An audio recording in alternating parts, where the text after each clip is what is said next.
¿Alguien puede leer Éxodo capítulo 3, versículo 4 y 5? Viendo Jehová que él iba a ver, lo llamó a Dios de en medio de la zarza, y le dijo, Moisés, Moisés. Y él respondió, heme aquí. Y dijo, no te acerques, quita tu calzado de tus pies, porque el lugar en que tú estás, tierra santa es. Muy bien, muchas gracias, Ariadna. ¿Me permites compartir, por favor? Recordemos que estamos hablando de un personaje que es parte de la deidad. Estamos hablando del Espíritu Santo y debemos tener una pequeña frase o un pequeño consejo antes de empezar, y es que debemos quitar pues la sandalia de nuestros pies porque estamos pisando el lugar santo. Estamos hablando del Espíritu mismo, del Espíritu Santo, de la tercera persona de la deidad. Entonces esto es una prueba de humildad. Debemos de quitar todos nuestros preconceptos de la mente porque vamos a hablar del Espíritu Santo. Estamos tocando terreno muy sagrado, ¿ok? Ellos son los mayores poderes del universo. Partiendo desde esta premisa, pues ahora vamos a hablar ya en el tema que es el día jueves 19 de noviembre, la educación en la iglesia primitiva. Bueno, queridos amigos, vamos a empezar con nuestro estudio el día de hoy. Jesús estuvo con sus discípulos más de 1260 días, más de 3 años y medio. Ahora imagínense estar con Jesús, ¿no? Pasarla con Jesús allí constantemente, que Él te pueda corregir tus errores, ¿no? Él estuvo con ellos mucho tiempo. Cuando Jesús fue al cielo, él dijo en San Juan 13:33, Él dice que tenía que irse para que pueda venir un consolador, una persona que esté con nosotros aquí ayudándonos, fortaleciéndonos espiritualmente. Él tenía que irse, es necesario que yo me vaya, dice la Biblia, que Jesús dijo, para que venga el Espíritu Santo. Y el Espíritu Santo ya se vendría a quedar permanentemente ya con nosotros para siempre. Aunque nosotros no lo podamos ver, pero Él actúa en el convencimiento de las personas cuando ellos deciden entregar su vida a Dios. ¿Ok? En el término griego es paracletos. ¿Ok? Y allí nos mandan a un texto. Vamos a buscar en San Juan 14:16 rápidamente. San Juan 14:16, a ver, rapidez bíblica, a ver, yo también voy a participar. Dice, y yo rogaré al Padre y os dará otro consolador para que esté con vosotros para siempre. El Espíritu de verdad, al cual el mundo no puede recibir porque no lo ve ni le conoce, pero vosotros le conocéis porque mora en vosotros y estará en vosotros. Ok. Entonces, en el idioma original, aquí se usa la frase alos paracletos. Aquí está. Aquí lo podemos ver en las imágenes. Se utiliza esto. En realidad es alón paracletón. No sé por qué la lección le dice paracletos. Y hay algo que tampoco no sé si lo habrán entendido en la lección que dice aproximadamente la cantidad de tiempo destinado a la educación secundaria superior. Aquí la educación, bueno, la secundaria son 5 años, no sé por qué si lo toma como 3 años y medio. Allí creo que cometió un error la lección de escuela sabática o no lo he entendido bien. Pero bueno, en el San Juan capítulo 14, versículo 16, nombra esta palabra, alón, o bueno, a los paracletos. Y esto significa, bueno, los paracletos en este aspecto significa otro consolador u otro ayudador. ¿Ok? El término halos significa otro de la misma especie, u otro de la misma clase, u otro igual. Por lo tanto, estamos hablando de la tercera persona de la deidad, el Espíritu Santo. ¿Ok? Este es igual al Padre y al Hijo. ¿Ok? Este es en el término griego. Y pues, visto que la palabra griega halos significa otro de la misma clase, se deduce que el Espíritu Santo era de la misma clase de Cristo, a saber, una persona divina. ¿Ok? Entonces, aquí Jesús les estaba dejando otro consolador u otro ayudador, o estaba dejándoles otro de la misma especie. Se fue uno y vino uno. ¿Ok? Entonces, en este aspecto, Juan utiliza solamente aquí en el Nuevo Testamento esa palabra, paracletos, que viene de dos partes importantes. Viene de esta es una preposición. La preposición se utiliza para darle sentido y une palabras que por sí solas no tienen sentido, Y kletos, que significa, a ver, en esta parte, llamado o uno que es llamado.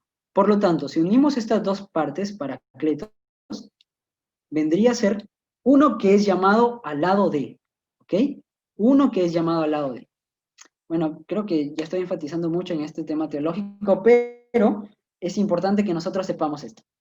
Era necesario que Jesús se vaya para que venga el Paracletos, el Espíritu Santo, un consolador, un ayudador.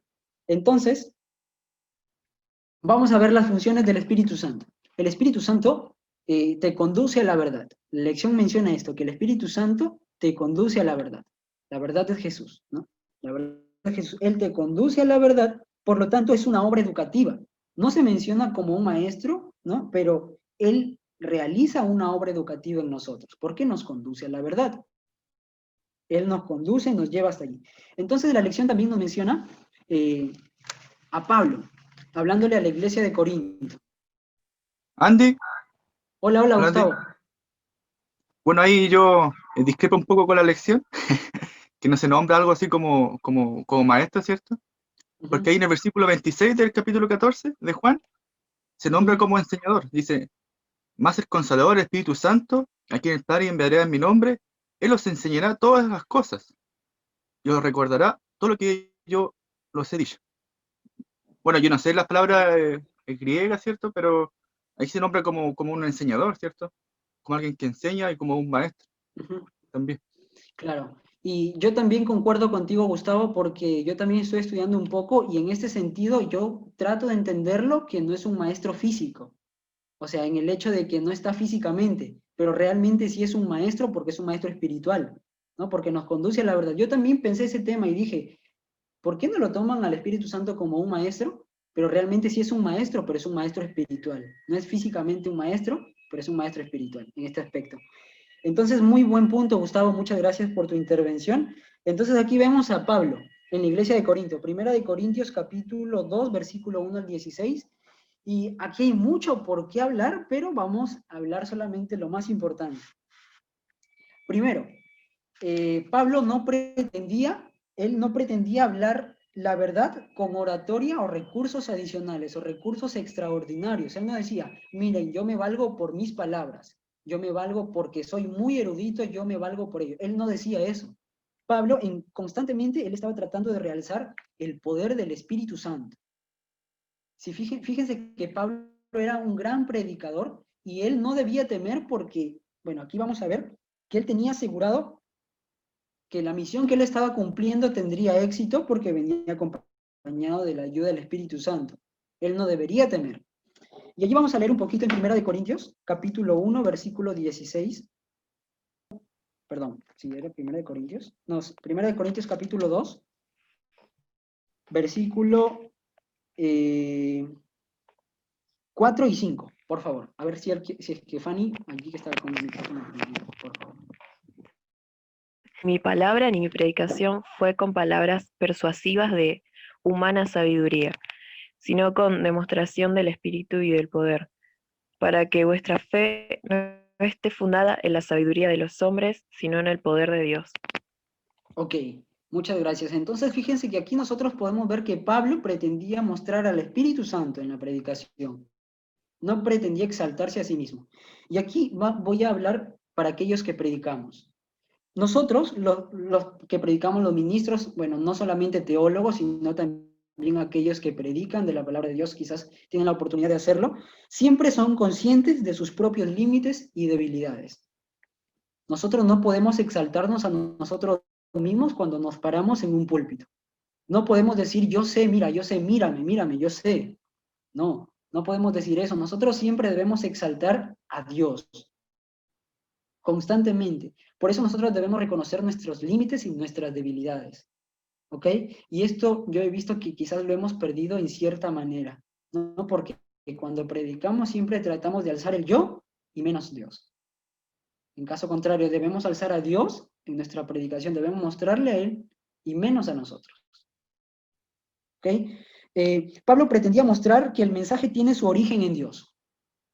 Él pretendía mostrar esto, que el origen empieza en Dios. Y fíjense que aquí hay algo muy importante que le mencioné en el principio. La entrega de un alma La entrega de un alma al Señor no depende de la voluntad ni del esfuerzo humano, sino del poder convincente del Espíritu Santo. El Espíritu Santo es el que trabaja. Cuando el pastor hace el llamado, el Espíritu Santo es el que trabaja y a él es el que convence del pecado. ¿Ok? Muy bien, estamos hablando maravillosamente aquí de la elección del Espíritu Santo y vamos a la pregunta. ¿Qué dice Pablo que es sumamente importante en el contexto de la educación? ¿Qué es sumamente importante en el contexto de la educación? Y es que Pablo realza, yo le puse así, fíjense, únicamente la sabiduría impartida por el Espíritu Santo. ¿Ok? Pablo realza este tema, la sabiduría impartida por el Espíritu Santo. Y esto lo hemos visto ayer, ¿no? Ayer en la lección también, un poco de la sabiduría. Y es que él realza esto. ¿Ok? Continuamos. Continuamos aquí. La obra del Espíritu Santo es recordar a las personas las cosas que el Señor hizo por nosotros y guiarlos a investigación de la verdad. Él nos recuerda. ¿Recuerdan lo que hice en el cuarto mandamiento? Acuérdate del día sábado para santificarlo. Ok. Entonces el Espíritu Santo nos recuerda toda nuestra historia, ¿no? Todo lo que Dios ha venido haciendo con nosotros, acompañándonos en el resto de nuestros días. Primera de Corintios capítulo 2, versículo 7, y la lección también lo menciona. Dice, ay, se me cayó esto. Primera de Corintios 2, 7, dice que incluso Él nos va a mostrar las cosas más profundas de Dios. ¿Qué es eso, aquello tan profundo que nos va a mostrar? Pues el gran misterio de la salvación. Nosotros y muchos de los eruditos bíblicos han tratado de ver la profundidad de la salvación, de la redención, el plan de salvación que Dios hizo incluso antes de la creación del mundo. Fíjense que allí se reunió el Padre, el Hijo y el Santo, y allí estuvieron coordinando la salvación para nosotros. Esto es obra maravillosa y obra grandiosa del gran amor que Dios tiene por ti. Cuando tú meditas, y te invito a que medites constantemente en esta obra maravillosa de la salvación, tú vas a encontrar que no hay otra solución sino más ir hacia Jesús. Y esto es lo que hace el Espíritu Santo. Él te conduce hacia la verdad, hacia Jesús, ¿no? Y Él pretende mostrarnos también algunos de estos misterios en el versículo 7. Ahora, ¿quiénes queremos obtener el conocimiento del Espíritu Santo? ¿Cómo es que nosotros podemos obtener el conocimiento del Espíritu Santo? Pues toma apunte, que esto va a ser muy interesante. Solo pueden obtener una continua adquisición de conocimiento los que voluntariamente se someten a la conducción y a la iluminación del Espíritu Santo. Si tú quieres obtener un poco del conocimiento del Espíritu Santo, querido amigo, tienes que someterte a él. Tienes que someterte, no hay de otra. Tienes que someterte a él, y el deseado de todas las gentes en el capítulo 13 y el Patriarcas y Profetas capítulo 49 lo dice. Nosotros debemos de someternos al Espíritu Santo. En Romanos 8.5, lo voy a leer rápidamente, lo que dice. Ahora lo explicamos un poquito. Romanos 8.5 dice: porque los que son de la carne piensan en las cosas de la carne, pero los que son del Espíritu, en las cosas del Espíritu. ¿Cómo te sometes al Espíritu Santo? Constantemente estando aferrado a Dios. En pocas palabras. ¿Qué más? Romanos 8.14, allí nomás, en el versículo 14, dice: porque todos los que son guiados por el Espíritu de Dios, estos son hijos de Dios. Y el versículo 16, el Espíritu mismo da testimonio a nuestro espíritu de que somos hijos de Dios. Ok. ¿Cómo nos sometemos al Espíritu Santo? Constantemente estando con Dios. Constantemente estando con Dios. Debemos de someternos a Él, dejarnos que Él nos guíe, no mirando nuestra conveniencia, ¿no? No mirando nuestra conveniencia, sino siempre dejándonos que Dios haga una realidad de eso en nuestra vida. Y no pueden algunos distinguir entre la filosofía terrenal y la verdad espiritual, porque la sabiduría es de Dios. Solo la entienden, la sabiduría de Dios solo la entienden los que permiten que el Espíritu Santo les enseñe. Si tú no permites que el Espíritu Santo te enseñe, pues jamás vas a recibir un poco del conocimiento de Él. Jamás. Es imposible. Incluso yo aquí discrepo con algunas personas que pretenden predicar de algo que no saben, ¿no? Predicar incluso sin prepararse. Esto es muy, muy duro porque yo he ido a lugares donde hay personas que han predicado sin antes haber leído un poquito. Y yo soy de las personas que no me gusta pararme en un lugar donde no he estudiado nada, ¿no? No he estudiado nada y es muy importante pedir la dirección del Espíritu Santo. Si es que alguien te pide ya algo a última hora, una predicación, y tú no la tienes preparada, es mejor decir no. Es mejor decir no. Yo agradezco mucho a Ariadna porque ella me avisó con mucho tiempo de anticipación, ¿no? Y yo tuve la oportunidad de ir preparándome, ir orando para este momento. Y debemos prepararnos, debemos pedir la ayuda del Espíritu Santo, que Él nos enseñe. Necesitamos ser convertidos genuinamente para apreciar las cosas que provienen del Espíritu Santo. Debemos ser convertidos, amigos. Debemos convertirnos totalmente. Debemos de pasar por esa conversión para poder, como dice, vamos a buscar Isaías 40:13, y también se relaciona con el versículo 16 del capítulo 2.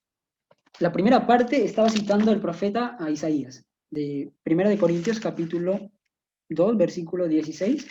Porque ¿a quién conoció la mente del Señor? ¿Quién conoce la mente del Señor? ¿Quién le instruirá? Mas nosotros tenemos la mente de Cristo. Muy bien. Gracias, Gracias, Juan. 40:13 o 43. 40:13. ¿Quién enseñó al Espíritu de Jehová? ¿O le aconsejó enseñándole? Muy bien, muchas gracias. Fíjense que la lección dice literalmente, el profeta que hablaba a la gente común de su época diría que nadie puede hacer eso. Pero Pablo corrigió esta percepción al incluir, nosotros tenemos la mente de Cristo, lo que significa que los cristianos llenos del Espíritu Santo tienen acceso incluso a la mente de Dios. Y por lo tanto, a cualquier cantidad de aprendizaje y entendimiento necesarios para conocer el camino de la justicia. Este es un gran privilegio que se nos ha dado. Allí a Facundo, Ariadna, Fanny, Carlos, Aileen, se nos ha otorgado este privilegio de inmiscuirnos ahí un poquito en la mente de Cristo. Yo hice una pequeña fórmula.